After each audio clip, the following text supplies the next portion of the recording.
The SEC, seemingly overnight almost, has become the nation's best college basketball conference. A league historically known for football now has as many as 14 teams in consideration for the NCAA tournament, a few of those teams on the bubble. But even if a couple don't make it, the SEC could break the record for the most bids ever in an NCAA tournament, with a few of those teams having national championship aspirations. Welcome into SEC Football Unfiltered, our podcast from the USA Today Network. Blake Toppmeyer alongside John Adams. I'm going to put the football dialogue mostly on hold today. The College Football Playoff Committee is meeting. And not the committee, the commissioners who oversee the college football playoff. They're meeting today on Tuesday as we record this, but no news on that front yet as of this recording. So we're going to hit the basketball front, where it's been a great season for the SEC, John. Maybe the best season ever, not only by the SEC, but some are saying by a conference, period. Best season ever. Do you think that's premature, or do you think at this point we can say this is maybe the best season a conference has ever had? Yeah, you can. Excuse me. You go back and you think of some of the ACC's great years. The Big East was just a monster there for a while. There was so much depth of talent, so many teams, but I can't recall seeing anything like this in college basketball, for one conference to be this deep and this good, because you have teams at the top. I mean, you mentioned teams with national title aspirations. You look at Florida, Auburn, Alabama, Tennessee, all those teams don't have to stretch their imagination much to imagine themselves in a Final Four. And also just the depth of the league. It's funny how this came about, Blake. I go back to when Mike Sly was commissioner, and the SEC placed 3 teams in the NCAA tournament. He was on the tournament selection committee and said, you have to upgrade your schedules. That's one of the problems you had. It's almost as though when he did that, he sent a message to all the schools that basketball matters in this conference. And they've really gotten carried away with it when you think about it. They're just, we're going to upgrade our schedule, also hire better coaches, and upgrade our talent level, and we're going to surpass football. I don't think anybody could have imagined this coming. Yeah, and then on the heels of that, the SEC, I believe it was in 2016, they brought in Mike Tranghese, the former longtime commissioner of the Big East, as a special advisor to men's basketball. And they brought in Dan Leibowitz, also a former coach, to be an associate commissioner of the conference to oversee men's basketball. And between Tranghese and Leibowitz, they did exactly what you said, John. They convinced the athletic directors and presidents of these SEC schools, like, hey, you guys might want to start hiring some better coaches, because that matters. And now you look around the league, and the SEC, I think you could make the case, has the best collection of coaches of any conference in America. And that's why we're seeing the results that we are. And it's striking to me, John, as you look at a couple of teams near the top of the rankings. Auburn ranked number 1. Alabama has been ranked number 1 at times this season, coached by Bruce Pearl and Nate Oates. Like, right now, I trust the basketball coaches at Auburn and Alabama much more than I trust the football coaches there. And I don't know if I mean that so much as a dig at football, maybe a little bit, but I think it also speaks to just how much I trust Bruce Pearl at Auburn and Nate Oates at Alabama. It's like, roll the ball out there at the beginning of the season, and unless something goes haywire, I expect those two guys to have a top 15 team at this point. Alabama went to the Final Four last year. Auburn was upset in the first round by Yale. sort of an unsightly end to their season. They had a good season last year, didn't end well, but here they are the following year. They're ranked number 1. So, isn't it interesting, John, that in the state that hatched the Iron Bowl, right now it's the basketball guys that we trust the most. Yeah, it's the iron on the basketball goal. Yeah, These, you go back. I mean, Pearl's already been to the Final Four at Auburn. I think when Bruce Pearl went to Auburn, if you'd have said, yeah, they'll probably be in the Final Four in a few years, people would have laughed, because Auburn was just not a prominent basketball school by any stretch of the imagination. It was there was very little interest in Auburn basketball, and the transformation is one of the most dramatic I've seen in the SEC in any sport when you think about it, to go from what it was, because Bruce Pearl isn't just a really good coach, he's a great promoter. And now people look at Auburn as having one of the most favorable home court advantages in the country. Who could have seen that coming? And you wonder if, I think if they played the entire NCAA tournament in Auburn, it would be Auburn would win going away. They're really almost impossible to beat on the home court. So, and Nate Oates, both of these guys had track records. They've won wherever they've been. So when you look at that, you could say, yeah, this is what you would expect. These guys always win. And that's been the case. It proves again that the really good coaches can win anywhere. And they don't have to leave once they get a taste of success either. Like, I think back to last year, John, when Kentucky fans first wanted to fire John Calipari, and then, well, Calipari took that out of their hands and said, I'm out of here. I'm going to Arkansas. Like, at the top of the Kentucky wish list, if you're talking to sort of delusional Big Blue Nation fans, they thought Billy Donovan was walking through that door, or if not, Scott Drew. Well, Billy Donovan, and then we learned Scott Drew, were not walking through that door. But like on the next tier, a lot of Kentucky fans had hoped for Nate Oates or even Bruce Pearl. Well, I hate to tell you guys, but they don't have to go anywhere, and Kentucky wound up hiring Mark Pope, and maybe that'll work out just fine. But, now we have the Indiana job open, a program that some would consider a blue blood, but hasn't been performing like a blue blood in many, many years. And if you look at some of these hot board lists, you might see Bruce Pearl's name on it, or you might see Nate Oates' name on it. And I'm just thinking, why do these guys need to leave? I mean, Nate Oates just went to the Final Four last year, right where he's at. Bruce Pearl, as you mentioned, took Auburn to the Final Four in 2019, and he's got the national championship front runner at this point. They're doing it at atypical schools, but they've built up Auburn and Alabama to the point it's like, why would either one of them leave for Indiana unless they just like candy striped pants and have a poster of Bob Knight hanging in their office? I can't imagine Bruce Pearl leaving now. He's he left Tennessee amid he didn't have a choice. NCAA violations. He was ushered out the door. But I think he would have stayed at Tennessee if not for that. He was at what was it, Southern Indiana for a while. Mm-hmm. He hasn't been at what you would call basketball schools. I mean, he was at what was it, Southwest? Yeah, UW Milwaukee, a commuter school in Wisconsin. Yeah. And so to do what he's done, he seems to have the right formula for those places. And if he can win there, why couldn't he win somewhere else? I do think in a state as basketball crazy as Indiana, that Bruce Pearl would be a great fit. But again, if you can compete for national titles at Auburn, why leave? Right. Yeah. And don't get me wrong, if Indiana could hire Bruce Pearl, they should hire him yesterday, right? I mean, that's not the question. No. As you said, why leave?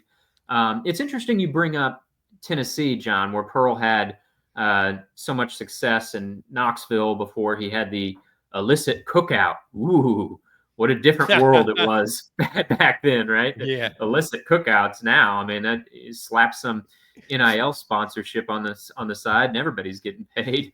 But looking back on it, John, and through the lens of now, I mean, Tennessee has been a consistent force under Rick Barnes, but they haven't broken through and got that elusive Final Four. They capped out at the Elite Eight last year, which is where Bruce Pearl also took Tennessee to the Elite Eight. You covered the highlights of the Bruce Pearl era when he took Tennessee to an Elite Eight, took them to a couple Sweet 16s, and Rick Barnes is doing something very similar. He makes the NCAA tournament every year. He'll get you a Sweet 16 from time to time. Last year he took him to the Elite Eight, but just Tennessee, for whatever reason, can't get that Final Four, whereas schools like Alabama, Auburn, of course, Florida has the national championships under Billy Donovan. Other schools that we even think of more as football schools have broken through and gotten to the Final Four. As you look at this Tennessee team, John, they're top 5 in the rankings. They play excellent defense. If you just look at the credentials of this team, you would think, yeah, this is a team that can go to a Final Four. Like you rank number 5 in the nation. Of course, we should think you should go to a Final Four. But for whatever, I mean, just with Barnes's history and Tennessee's history of not making it to the Final Four, I almost like set them aside in a different category than I do with Auburn, Alabama, or Florida, programs that have gone to a Final Four in the past. And in the case of Auburn and Alabama, have gone to a Final Four with this particular coach. Yeah, you look at Tennessee, it's had teams that I thought were talented enough to make the Final Four. It didn't. And it always seems as though it's the same scenario, that sometime along that NCAA tournament path, it just comes up terribly short on offense. You expect the defense to be there, but it just doesn't quite have enough offense. So that it's hard to think of Tennessee when it's never done it before. That you wouldn't pick it to make the final. It's hard to pick it to make the Final Four. I think of this as I kind of look at Tennessee as an Elite Eight team, kind of like it was last year. It ran into Purdue. That was a Zach Edey. It was hard to match him in the post, and that was Tennessee's. But there's always something, some shortcoming. But if Tennessee shoots well, if Tennessee hits his threes, and I think you could say that about a lot of teams in basketball, if they hit their threes, they're very hard to beat. And I think Tennessee falls into that category. Chaz Lanier's a great three-point shooter, but you need more than one three-point shooter, it seems, in the NCAA tournament. All the years I've followed that tournament, I think when you get to the tournament, teams all play better defense because there's so much at stake in the tournament. And teams they get really revved up. Maybe they hadn't been a great defensive team all year, but they just play really hard because so much is at stake, and they play their best defense. So it kind of comes down to who can make tough shots. And, that's I guess that's where Tennessee has faltered. It's done well. I mean, it made the Elite Eight under Bruce Pearl, came down to a last-second shot against Michigan State, and then last year losing to Purdue. But you create an image with your history. And so it's hard to think of Tennessee getting past that, but that doesn't mean it can or won't. So, and then I look at Florida. I'm probably more surprised at Florida this year than anybody else. I just didn't realize Florida would be this good. Yeah, and the other thing with Tennessee, it's not just their history. You even look at what Barnes did at Texas. Had a number of really, really good teams at Texas, but just made the Final Four the one time. It was sort of a similar story. They make the tournament every year, go to the second round or Sweet 16, but only the one time broke through and got the Final Four. So you add up all that history, and I do look at Tennessee a little bit different, fairly or unfairly, than I look at some of these other teams. But I don't think it's just the history, John. I think you mentioned it. When their shots are falling, they look really good. However, Tennessee, they got maybe the best defense in the country. I trust their defense completely. Don't trust their offense so much. With Alabama, it's sort of the reverse. I trust Alabama's offense a ton. I mean, Nate Oates is, one of those basketball analytics guys that can drive you nuts in a sense, because you watch a 2.5 hour game and they never shoot a single 15-footer. But there's a method to his madness of shooting everything from either 2 feet or 22 feet, or from the free throw line. There's your 15-footers, and he has good offensive teams every year. But this is not a great Alabama defensive team, and so it's like Tennessee, I trust on defense, not so much on offense. Alabama, I trust on offense, not as much on defense. I think the two most balanced teams in the SEC, John, are Auburn and Florida. Those teams I trust at either end of the court. They're powered by veterans. Janai Broome at Auburn, the big man who's one of the front runners, along with Duke's Cooper Flagg for the Wooden Award for the best player in the country. And then Walter Clayton, the veteran guard at Florida. Florida's got a bunch of guys that score in double figures, but Walter Clayton is the star there. So both teams led by veterans that have kind of been through the fires. Both teams very balanced. If I had to pick two horses to win the SEC or to win the national championship, those are my two horses from the SEC: Auburn and Florida. Would you swap one or both out, John, for someone else? Well, the way that tournament works, it's hard for me to say, okay, this team is the best bet. I think it's hard with, to me, Auburn's the most complete team I've seen in college basketball this year. They can beat you with offense or defense. I've seen Florida play really poor defense, but I've also seen it play really good defense. It held Tennessee to 43 points and won by 30. Then Tennessee came back on its home floor and beat Florida by 20. I think those two scores kind of reflect how good this league is. How one team can be dominant at home, the other one dominant on its home court. So, and maybe this is from so much history of watching SEC basketball all through the years when it was Kentucky and everybody else. I still like Kentucky's team. I know it's not up there with these teams, but Kentucky has a lot of guys that can score. And I could see it getting hot in the NCAA tournament if it can play really loose. So it shouldn't be based on what it's done during the season. You wouldn't rank it up there as high. But I think if I had to pick an outsider in that elite group that could make the Final Four, I might go with Kentucky. Yeah, and I'm with you, John. I've fallen into that trap before under the last few years of John Calipari. I really liked some Kentucky teams that then fizzled in March Madness, and that's why Calipari's at Arkansas now and not at Kentucky. But yeah, I mean, you look for other potential sleepers in this conference. I mean, Texas A&M's been in the top 15 throughout the most of the season. I just don't think A&M has enough punch on offense for me to think of them as a strong Final Four contender. How about Missouri, John? A team that's been up and down under Dennis Gates. They're good one year. They were terrible last year, good again this year. They just beat Alabama, but then they lose to Arkansas. Sort of a little Jekyll and Hyde for Missouri. That's just kind of the way it's been all season for them. How do you view, I guess, their March Madness candidacy to go on a bit of a run? Well, I mentioned earlier that often in the NCAA tournament, teams that can make tough shots can prevail. And Missouri can make tough shots. Its defense is unorthodox. It seems to go steal or nothing. And, I mean, it's always trying to pick your pocket. But Missouri, man, it's got a bunch of guys that can make plays, that can create offense on their own. It's not some well-synchronized offense. It's just, okay, give that dude the ball and let him make a play. And it's working. I don't think anybody would want to play Missouri in a first-round game.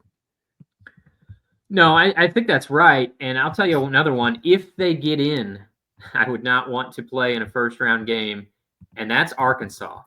And I know everybody, particularly in our profession, John really wanted to kick Arkansas, wanted to kick John Calipari because he left, and it was a bad start to this Arkansas season. Now you got to add in the fact that when Calipari got to Arkansas, he had no team. Literally, he had no team, nobody on the team.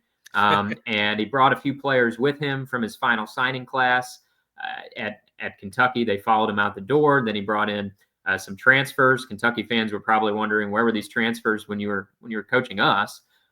They've been very up and down too, but they beat Kentucky in Rupp Arena earlier this month. They went to Texas and won there. They just beat Missouri. They're not necessarily consistent, but man, when their shots are falling, they play pretty tough defense usually. When their shots are falling, I wouldn't want to face them either. Now they're a bubble team, but if they get in, I wouldn't want to see them across from me in the first round. And I think it's interesting because so many times in these coaching scenarios, we look at things as black and white. Like, did Kentucky win the divorce, or did Auburn win the circuit by hiring Calipari?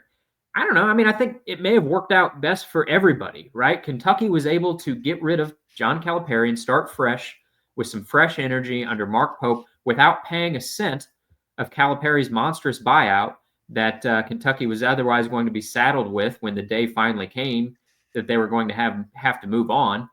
Or if you didn't move on from him, you were just going to be stuck in purgatory with him, with a fan base that was ready to move on, but you couldn't move on because his buyout was too much. Calipari took that all away. He said, "You guys are tired of me? Fine. I'll leave. I'll go somewhere where they want me." And I don't know, we'll see how it works out, but I actually think this is one of those maybe rare instances where it could work out for all parties concerned, actually. Yeah, and the thing about Kentucky and John Calipari era there, when you just look around the NBA, there's so many ex-Kentucky players who aren't just playing, they're starring. And you kind of look back and say, how did they win only one national championship? I think one thing that's I'm not saying that necessarily as a critique against John Calipari, but the nature of this tournament, it is a very unpredictable tournament. You mentioned earlier Yale beating Auburn last year in the tournament. There's no way Yale should beat Auburn. And so that's what makes it such an intriguing event and so compelling. Excuse me. John, there's a movement being pushed by power conference commissioners, including Greg Sankey, the SEC. He's not alone in this, but he's among them. There's a movement to expand the NCAA tournament beyond. It's now at 68 teams.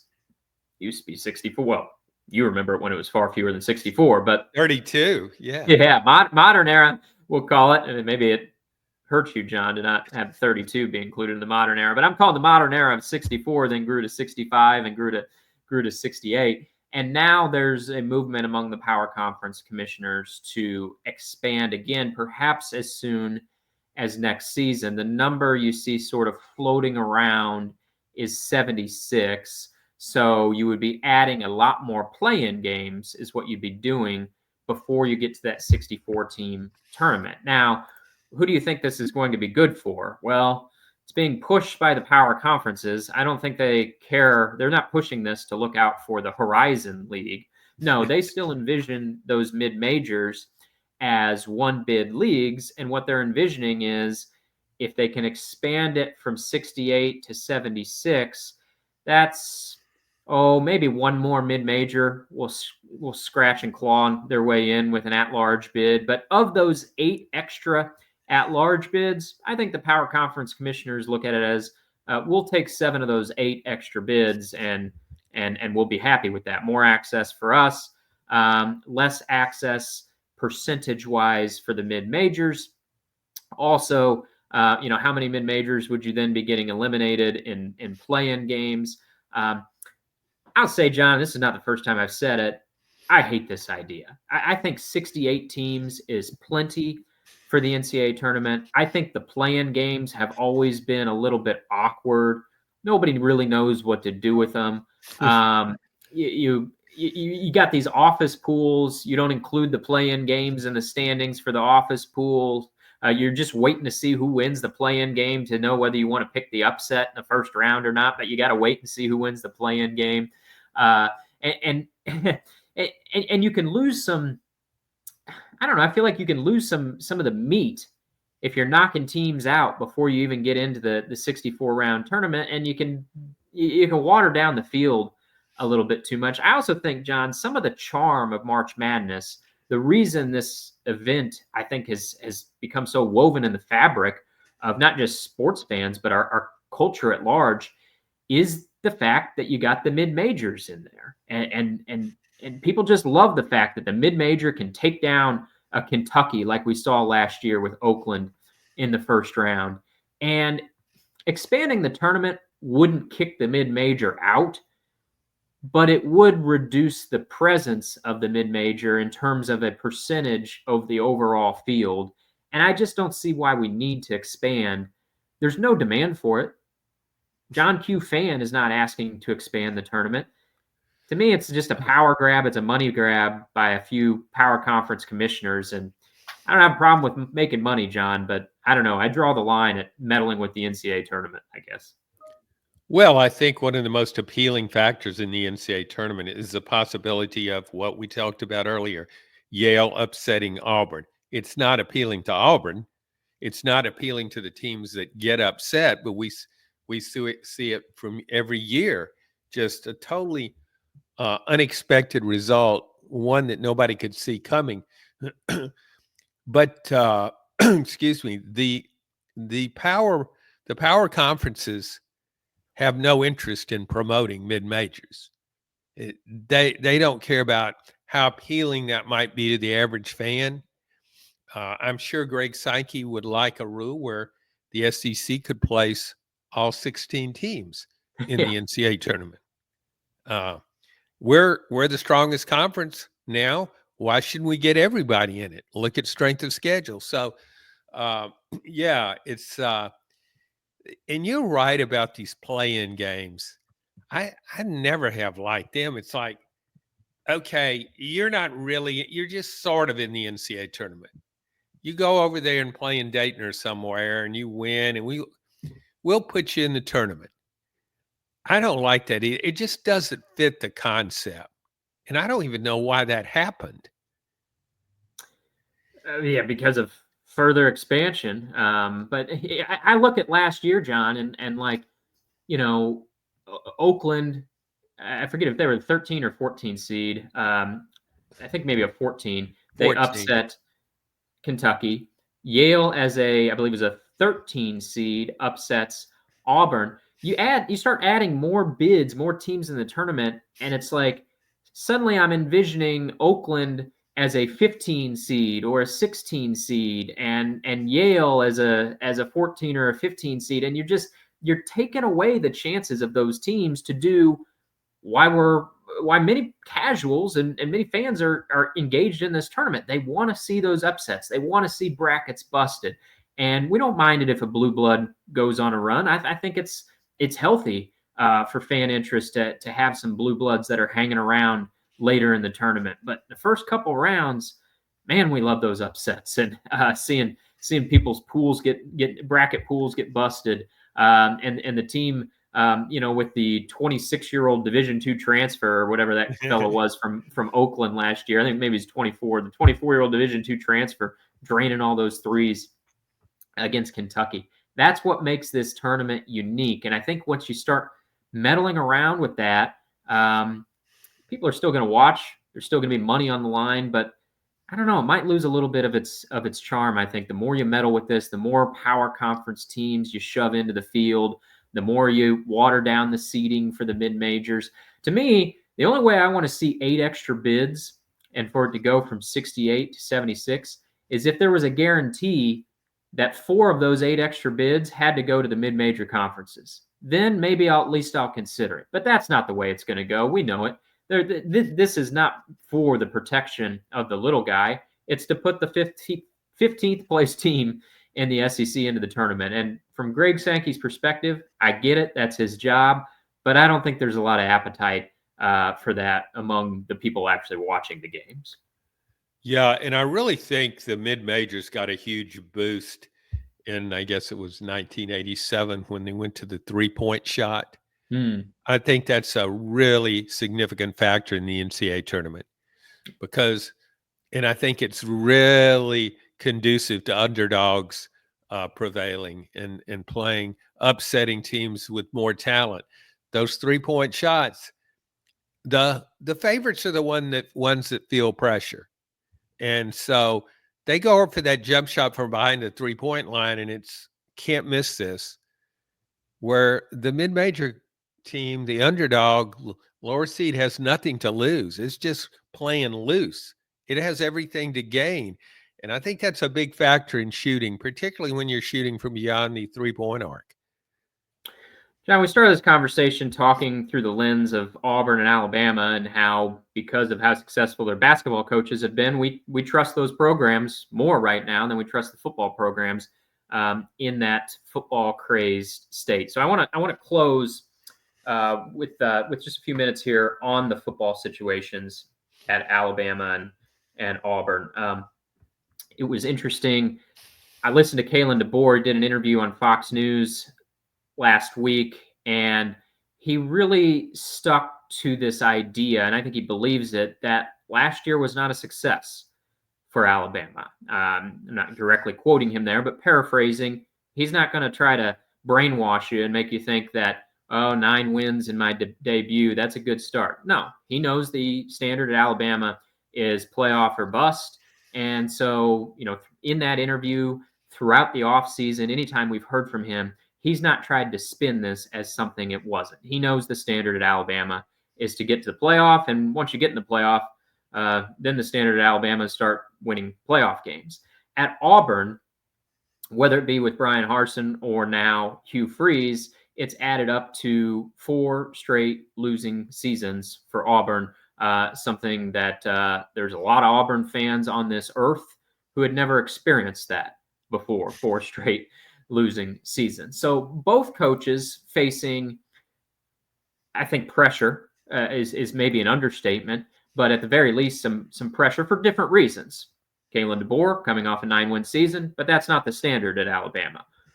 Hugh Freeze in year 3 at Auburn. Auburn's had 4 straight losing seasons. It's time to win or pack your bags if you're Hugh Freeze. Which of the two, though? We can acknowledge they're both facing pressure. Which of the two do you think faces the most pressure? Of those two, Kalen DeBoer or Hugh Freeze, who's facing more pressure going into the 2025 season?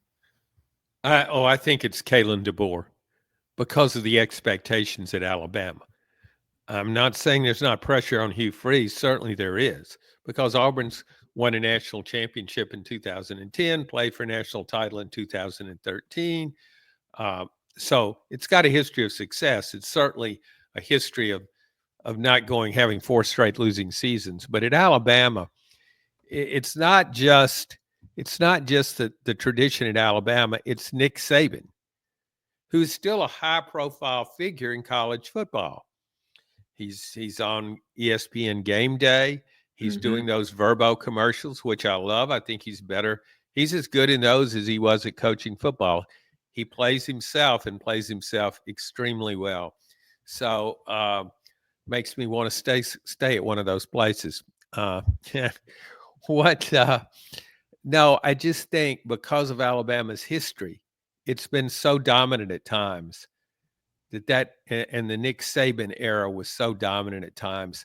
I just think there's tremendous pressure on Kalen DeBoer, and I wonder how that's affecting him. I wonder if it makes him question what he's doing at times, because he hasn't been in that kind of situation. He's won wherever he's been. He's got his winning percentage is staggering. I mean, he's had a great career. He made a quick turnaround at Washington, took it to the national championship game, but this isn't Washington. You make the national championship game in Alabama, well, you got to finish the deal. You got to win. And he's a long way from that right now. So I think there's more pressure on him. I think there's some on Hugh Freeze too. One thing I've noticed about Auburn, it's attracting transfers. It did in this offseason, had a really good year in the transfer portal. That tells me that the Auburn fan base is going all in terms of NIL money. And they still believe that Hugh Freeze can turn this around. That's what it tells me. I think they believe that now, John. If they lose on the road at Baylor on August 30th, I think all that belief is poof, gone. I look at this through the lens of hirings and firings, I guess, and I guess I have a little bit different take on it because I would say Hugh Freeze faces more pressure because he's in year 3. Auburn's had those 4 straight losing seasons. Now, he wasn't responsible for 2 of them, but if in the eyes of a fan or a booster, you still remember them. You were there for it, even if Hugh wasn't. And I look at the buyout. And normally we just say, well, forget the buyout. Schools will pay what it costs to fire somebody. But Kalen DeBoer's buyout is monstrous right now. I mean, it would be if Alabama, fired him after 2 seasons, I think it would be the second largest buyout in the history of the sport, trailing only Jimbo Fisher. And we have revenue sharing with athletes around the bend here. It is a little bit of a different era when it comes to dollars and cents for athletic departments. So if Kalen DeBoer falls on his face in year 2, yeah, the wolves are going to be out. The knives are going to be out in Alabama. But I think he could survive a maybe not a disastrous year 2, but a year 2 in which Alabama doesn't make the playoff. I think he could survive to year 3. With Hugh Freeze in his 3rd season, his buyout at the end of this year is going to be very manageable, particularly by Auburn's standards. I mean, they stroke a check, Hugh Freeze, you're gone. And so it is win or be fired mode, I think, for Hugh Freeze, where because of the massive buyout, I think DeBoer has a little more protection there. And he's going to get 3 seasons in my mind, barring, something like happened at Florida State this year happening at Alabama, which is not going to happen. I think Kalen DeBoer is going to get 3 seasons in Tuscaloosa. So from that lens of it, where I think Hugh faces a win or be fired scenario, I don't think it's that dire for DeBoer. I might say Hugh Freeze faces a little more pressure. What do you think is more likely? Auburn has a winning season or Alabama wins 10 games? Ooh, that's a good one. Auburn has a winning season. But do you think 7-5 would be enough to placate Auburn fans after 4 straight winning seasons? I mean, they fired Gus Malzahn, who never had a losing season throughout his entire tenure at Auburn. Now, he was there much longer than Hugh Freeze has been there. But, yeah, if you're giving me the choice of Alabama winning 10 games or Auburn going 7-5 or better, I'd say Auburn going 7 or 5 or better. I would take that as compared to Alabama winning 10 games. What if you bumped it up a little bit and said Auburn winning 8 games? Oh my gosh. I knew you were going to make this difficult. Now, if I could decrease it down and say Alabama wins 9 or Auburn wins 8, I think both those could happen. I'd probably take Alabama wins 9. If you're saying Alabama wins 10 or Auburn wins 8, I think I would say Auburn winning 8 is more likely than Alabama winning 10. I don't think it's off the table for Alabama, John. I think just like you, we've talked about this before. I'm just very uncertain with the quarterback scenario at Alabama. Ty Simpson's been a 3-year backup. He was a 5-star recruit, but we haven't necessarily seen that in game action yet. They just signed one of the best quarterback prospects in the country in Keelan Russell. He enrolled early, but I mean, that's a lot to put on a true freshman's shoulders if it doesn't work out with Ty Simpson. And so it's not that I don't think Alabama could win 10. I'm a little cautious of that with their quarterback situation. And yet, on the other hand, I'm still cautious about Auburn's quarterback situation with bringing in the transfer from Oklahoma, Jackson Arnold. He was a former 5-star recruit as well. Didn't look at Oklahoma. Now, he should have a better offensive line and more weapons around him at Auburn. But both scenarios, John, my hesitance kind of comes back to the quarterback. Yeah, I guess I have, excuse me, I guess I look at Jackson Arnold. I think his upside is much higher than Ty Simpson's. I'm skeptical about a quarterback who's been there a while. And, he had a shot in 23 to play when Jalen Milroe started out the season struggling a bit. I just haven't seen any flashes of him that make me think, oh, this guy could be a really good quarterback. I've never, and just, bit duty, I've just never seen that. I've seen that with Jackson Arnold. I also think he fits what Hugh Freeze likes to do with his quarterbacks. He rushed for over 100 yards on Alabama this past season in that one of those unexpected outcomes, 24-3 Oklahoma win. And he's been mistake prone. That's been his problem. But I do think there's talent there, and I think he's surrounded with some really good receivers. So I guess it comes down to I think more of Auburn in terms of quarterback play, and I may be proved wrong on that. Another factor in this, Blake, is we talk about how many games you win, but for Auburn, if one of those wins is against Alabama, that carries a lot of weight because there's nothing Auburn likes more than beating Alabama. I think an Alabama loss is celebrated as much against any team, is celebrated as much by Auburn fans as their own team's wins. So, and if I were picking that game right now, it looks like kind of like a toss-up to me. I don't see where Alabama has a decided advantage on Auburn right now.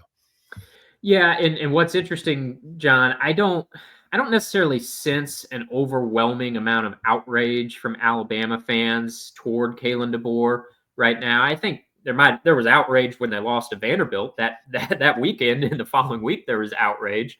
There might have been outrage when he lost to Tennessee and they flopped in the bowl game. But overall, I think the general mood that I get from Alabama fans is disappointed, not pleased with the debut, but not losing their minds mad. The big reason for that, though, John, is, and you hit on it, Kalen DeBoer won his first Iron Bowl. I'm imagining even if Kalen DeBoer still would have had the 9-4 record, keep the record the same. But if you added in and have lost to Auburn, say Alabama beat Michigan in the bowl game, but lost to Auburn, finished with that same 9-4 record, I think the mood of the average Alabama fan toward Kalen DeBoer, which right now, like I said, I think is disappointed, but not ready to fire everybody. I think if they'd lost to Auburn last year in the Iron Bowl, the mood would be much, much different right now. And so that goes to your point of when you're Alabama, you better win the Iron Bowl every season, especially if you're a coach who hasn't proven himself yet at the school where he's at. Kalen DeBoer's proven himself everywhere else, hasn't proved himself at Alabama. So if he doesn't win 10 games this year, yeah, you better win the Iron Bowl. Yeah, that's where Nate Oates, going back to basketball, Nate Oates has a better deal. If he loses to Auburn, so what? Take his team to the Final Four? No big deal. Yeah, and he might see Auburn there if he does make the Final Four. Well, we got much more to discuss. Like we said, the college football playoff meetings are happening as we record this. You probably know the verdict of those college football playoff meetings and what direction the playoff might be taking. Perhaps we'll discuss that next week, but also much more to follow with March Madness. We'll keep an eye on hoops here for the next few weeks as well before we dive headfirst all in back into football. We hope you stay with us. Thanks for listening to this edition of SEC Football Unfiltered.